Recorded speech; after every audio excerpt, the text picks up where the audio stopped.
Throughout history, gold has always been seen as one of the greatest investments one can make. Currencies come and go. Even the US dollar would probably be worthless someday in the future. But gold has never lost its value through millenniums. Gold is used in a wide range of industries.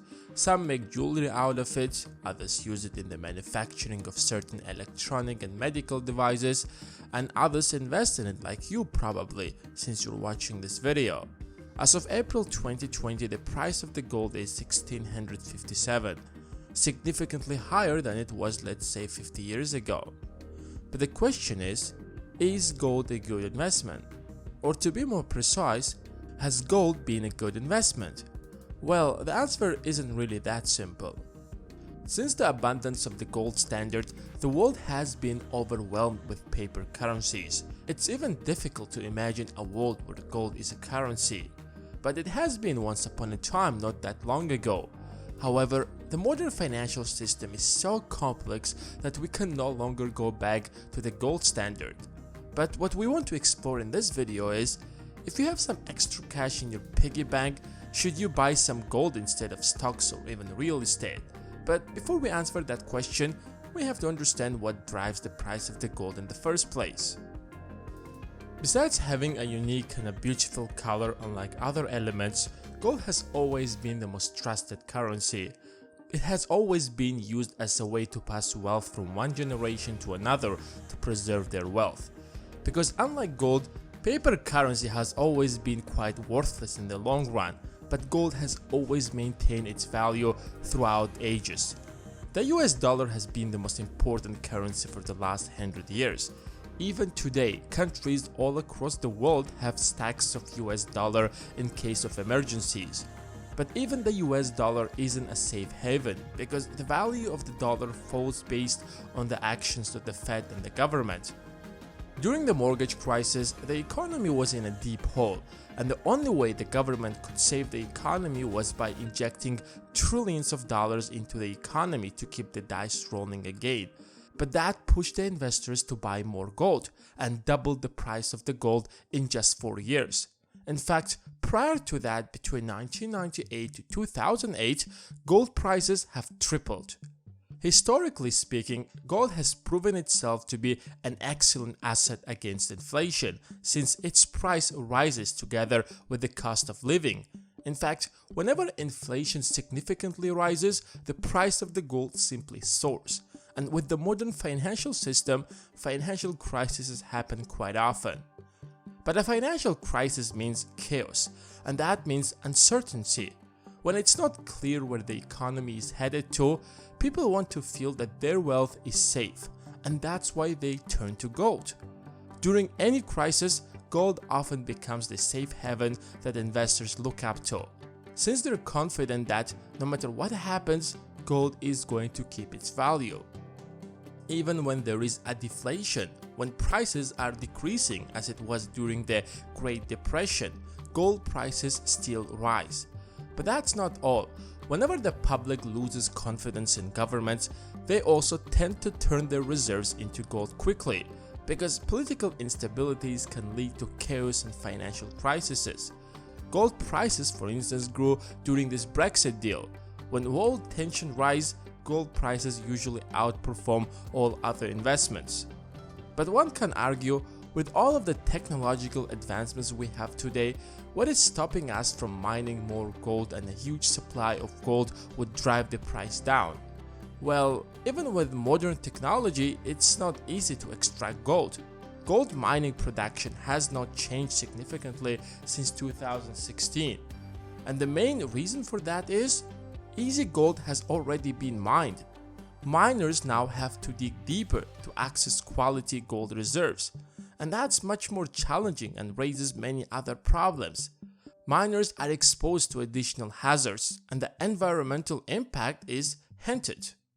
In other words, it costs more to get less gold. All these factors add to the cost of gold mine production and making it less attractive to investors. Major suppliers of gold in the market since 1990s have been the central banks, such as the Fed, since central banks keep gold as one of their significant reserves. But since the crash of 2008, even the central banks significantly stopped selling their gold reserves. At the same time, the production of new gold from mines have been declining since 2000, and bringing a new mine into a production can take up to a decade, which all led to the rise of gold prices.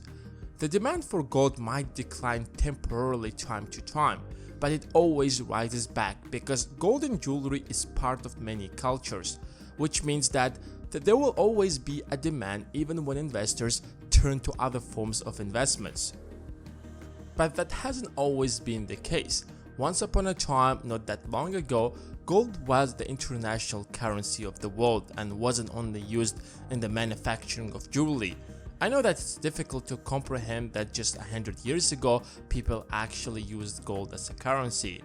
To understand how did we entirely moved out from the gold and are completely depending on fiat currency, we have to take a look at the history. For over 5,000 years, gold with its scarcity and beauty has captivated humankind like no other metal. For the first time, gold was used as a solid coin around 700 BC. Before that, gold had to be weighted and checked for purity when setting trades. But these coins were not without their problems. They have been used in different shapes throughout centuries.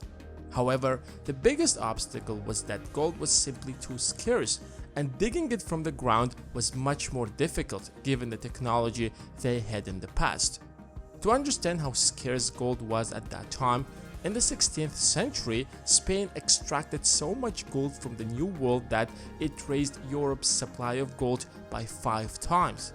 Of course, paper money was gaining some popularity back then, but gold was still the main instrument of the monetary system. But as the world economy started to rely on debt more and more, paper money slowly began to dominate world economies, but it had its fair share of problems. So the world came together to create the gold standard at the end of the 19th century. It actually worked pretty well. Inflation was at around 0%, and the world found a common language to trade until the world decided for some reason to destroy each other and start World War I.